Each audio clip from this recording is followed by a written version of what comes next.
Good morning. Welcome to Inside the Ropes with Coach Mario.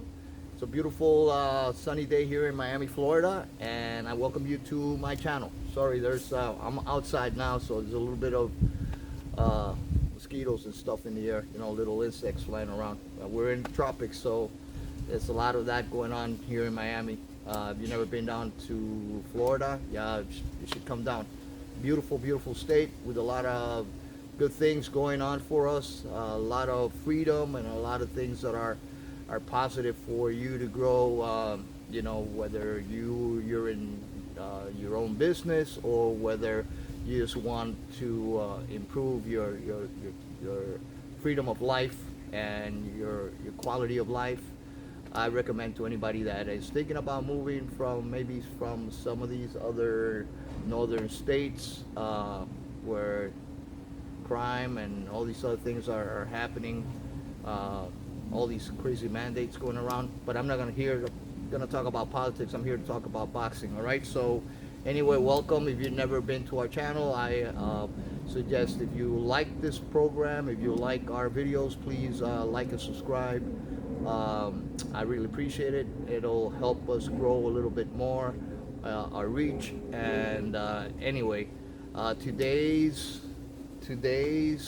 subject, we're gonna talk a little bit about my perception about Triple G and Ryota Murata fight, which was a week ago. All right, it's Thursday right now in Miami.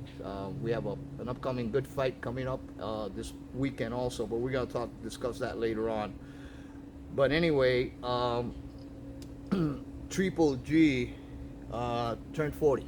All right, recently turned 40, and I've listened to a lot of critics and people around boxing, pro fighters, commentators, casual fans, and a whole litany of people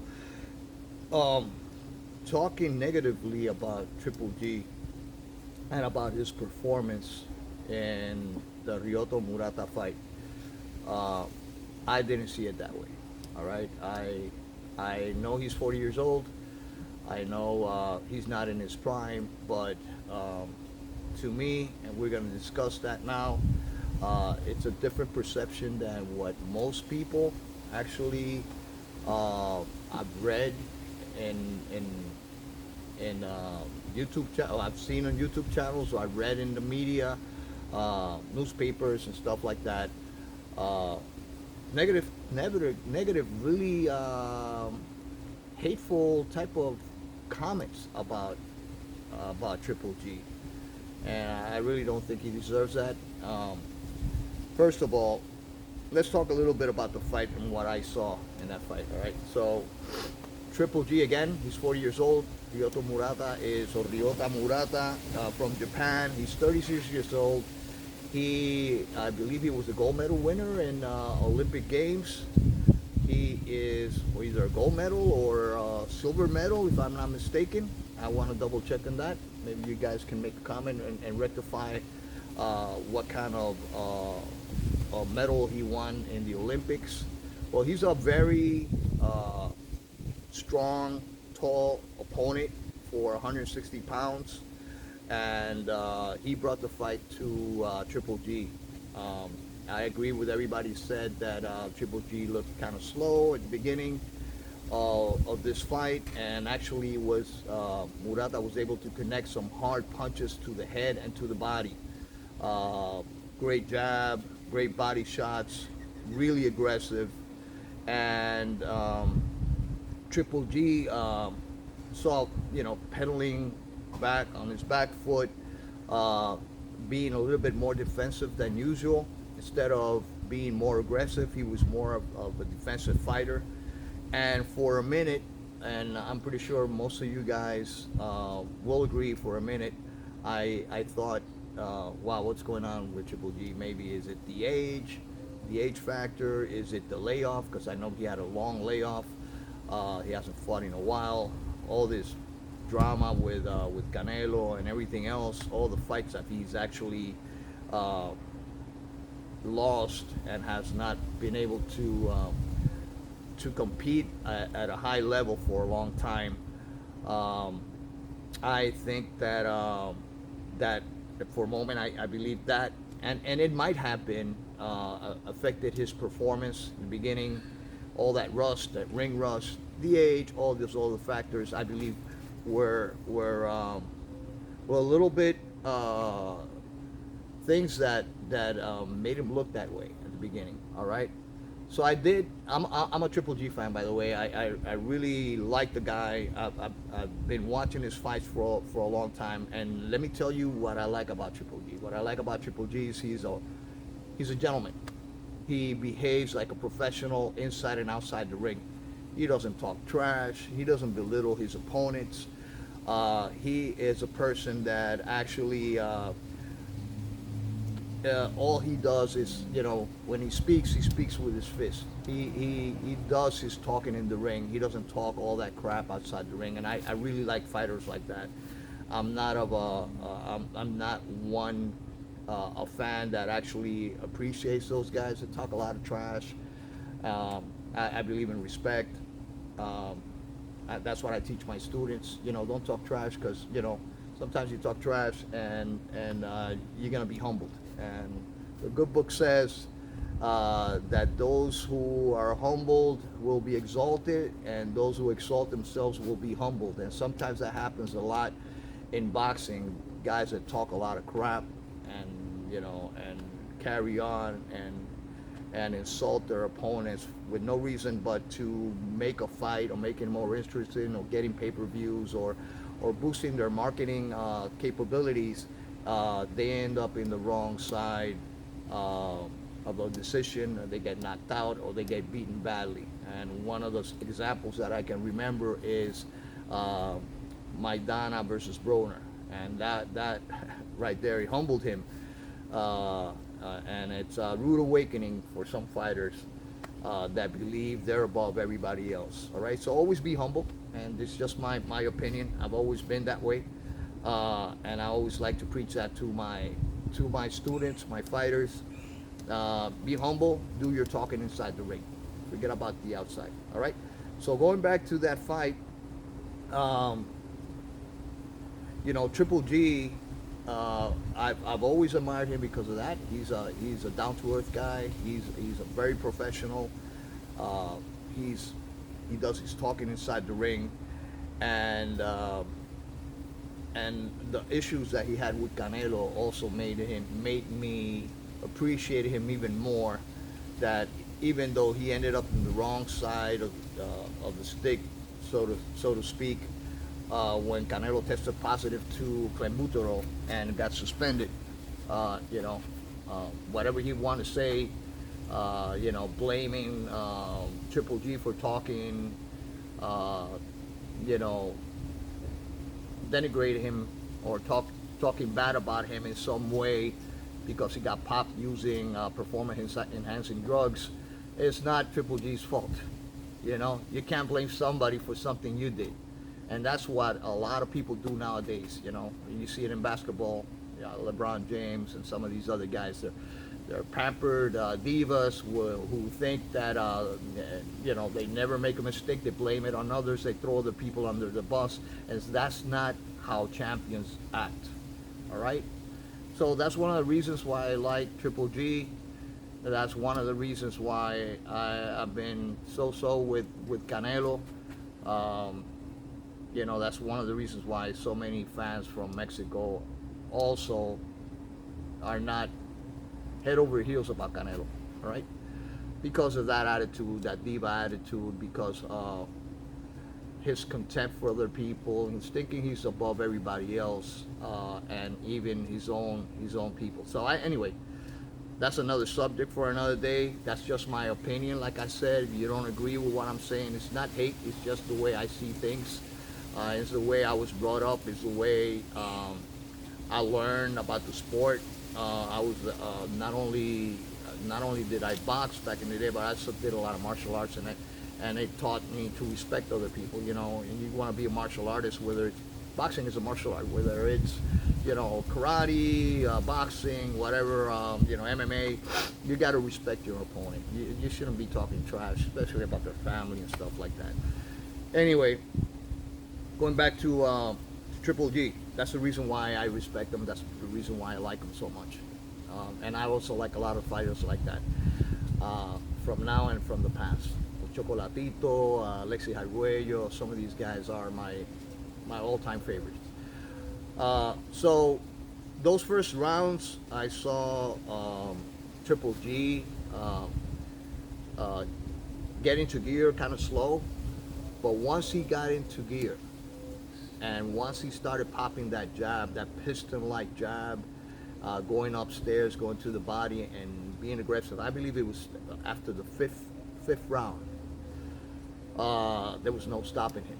It's like a big ass 16 wheeler coming downhill without brakes. That's the way Triple G is. He's a wrecking machine. I mean, even at 40, his punching power is quite impressive.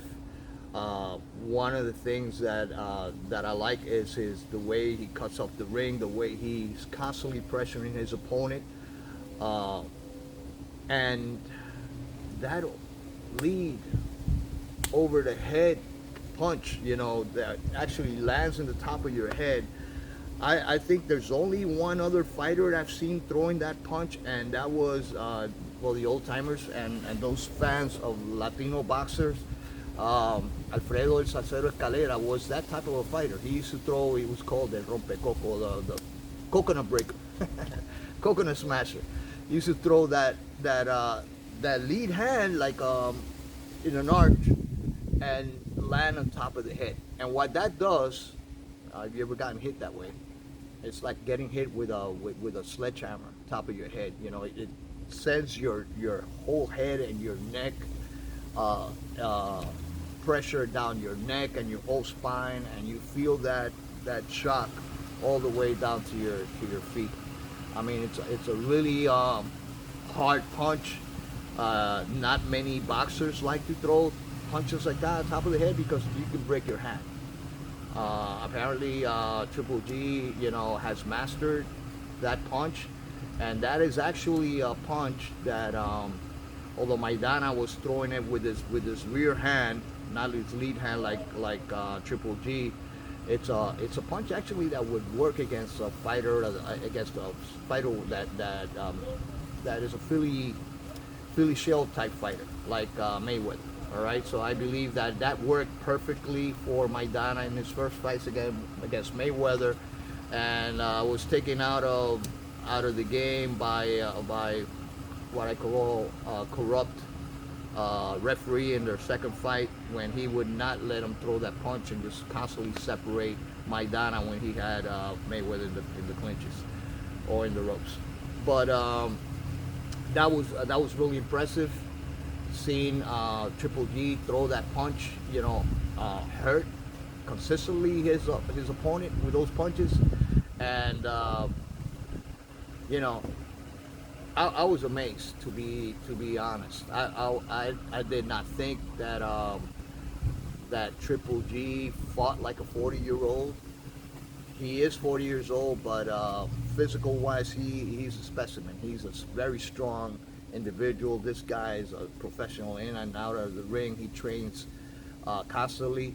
So I did not see him in a negative way. He's not the same Triple G, of course. It's not the same Triple G when he was 32 years old or 34 years old. That is obvious.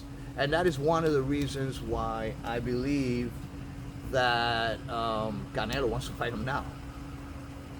Because he's 40 years old. And that's another reason why I'm not such a great fan of Canelo, because he picks and chooses who he wants to fight. He chooses fighters that are either too light, too old, way past their prime, or paper champions, which I call them.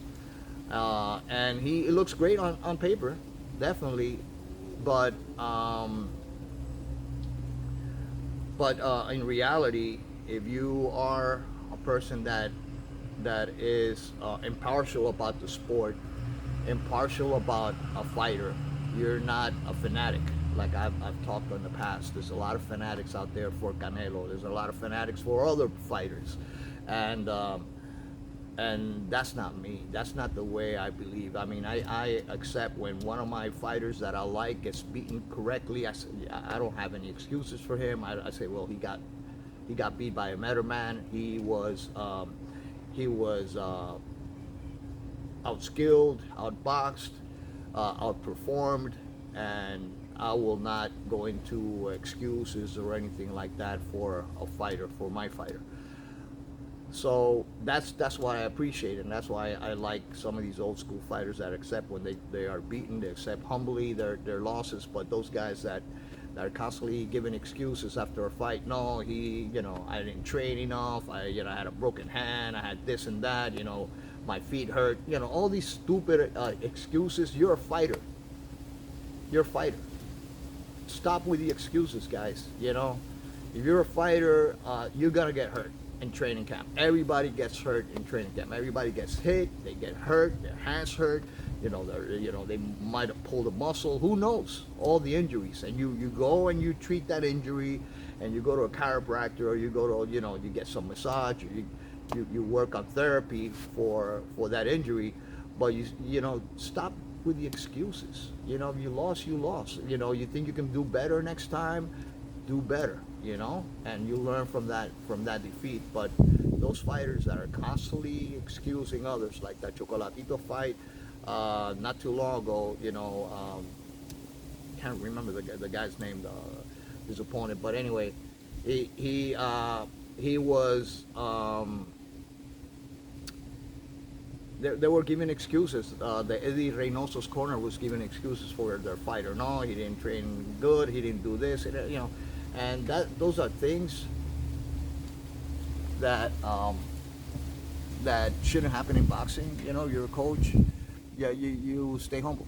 You stay humble, and you try to help your fighter and learn a lesson from that experience. Again, my perception with the Triple G Murata fight is that he looked really good for a 40-year-old fighter. He looked strong. He knocked out an incredible opponent, a really hard fighter, hard charger. I give all the accolades to Murata. He's a really strong fighter. He's he went out on his shield, and I really admire that. Another humble warrior. All right. Now, what's gonna happen moving forward with Triple G? We don't know. There's talk about the Canelo and Triple G fight. I think I don't think Triple G. I don't think Canelo is gonna go down to 160 pounds and fight Triple G, especially after fighting Bivol. He's up to 175, and this guy looks like a brick house. He's all muscle now, and I don't know what Vara is doing for testing, if he is testing at all. Well, that's another subject for another day, and I will discuss that in another episode when I do my predictions for the Bivol and Canelo fight. Now, this next weekend, we do have a great fight, and that is the unification title, Errol Spence versus Ugas. I'm not going to go too much into that right now because I don't have too much time, but don't sleep on Ugas, all right? Don't sleep on Ugas, and we're going to talk after the fight. We're going to talk about about that particular fight. But Ugas has a great shot at an upset, and it's not just because he's a local guy from Miami, because he is an excellent fighter. He's an aggressive fighter. He's a smart fighter. He doesn't waste punches, and he's not like Spence says and other. Oh, he's a Cuban style. He's not a Cuban style fighter. He's not. Cuban style fighters usually are more technical, and they not more technical, but more defensive minded. They move around a whole lot around the ring, and that's not Ugas. Ugas does not fight that way. So when you say, oh, he comes from the Cuban school, what do you mean with the Cuban school? He is fundamentally sound. This guy, he's I believe he's an Olympic medal winner, or he's won world championships, and he's got that fundamentally sound background, which is taught in Cuba. But he is not your typical Cuban fighter like Lara. He's not your typical Cuban fighter like most of these other guys that we've seen come from that Cuban school. This guy is in your face. This guy's gonna go blow by blow against Spence, and I believe, my prediction, I believe that it will be a split decision, and it might go either way, and I would not be surprised if Ugas takes this fight. It's gonna be hard.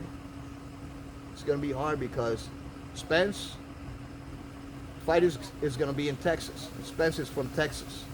So Ugas is gonna have an uphill battle to beat this guy. Not because he doesn't have the ability, but because of the judging and because of hometown preference and all these other factors that we are well aware of in boxing. We always have to put an asterisk, or at least I do it, when after I see one of these hometown local decisions, which basically has made me, want to stop watching boxing. All right, because it's really disheartening and it's really bad for a fighter that has tried so much to achieve glory and legacy and become a great fighter when they take something away like that after you're giving so much. Again, Ugas has all the tools necessary to beat Spence. Spence is the favorite. I see him as the favorite. I have an edge for Spence, but don't sleep on Ugas. Don't believe it's gonna be an easy fight for Spence. Like Bernard Hopkins says, he's gonna walk through him. I don't think so. I really do not. He's gonna trade blows by blows. And one thing I never seen Spence get hit really flush, really hard. I don't know if he can take a punch. I'm just saying that. I don't. Maybe you guys can rectify that information, but I don't believe that Spence has ever gotten hurt, really hurt. And Ugas, although he's not a devastating puncher, he doesn't miss too many punches, and he's an effective puncher, and he is a controlled boxer. Okay, he's got great balance, great footwork. He's a counter puncher. He goes to the body. I love that jab to the body, and I think he is going to do great. I think he's going to do great, and it might be controversial. It might be a controversial decision. So, we'll get back to whether I was right or wrong. Maybe he gets blown away. Maybe he gets knocked out. I don't see that, but anything can happen in boxing. But anyway, guys, I gotta go. I gotta do a few things today. Run a few errands, train some of my fighters later on. If you're down here in Miami, whenever you're down here in this area, you feel free to come and visit us at Warriors Pride Boxing Academy. We're open 6 days a week. We start training people at 5 o'clock in the morning, and it's all skill levels. We're not a boxing club. We're a boxing school. We teach. Anybody wants to learn. All right. So anyway, thank you very much for listening to another of our programs.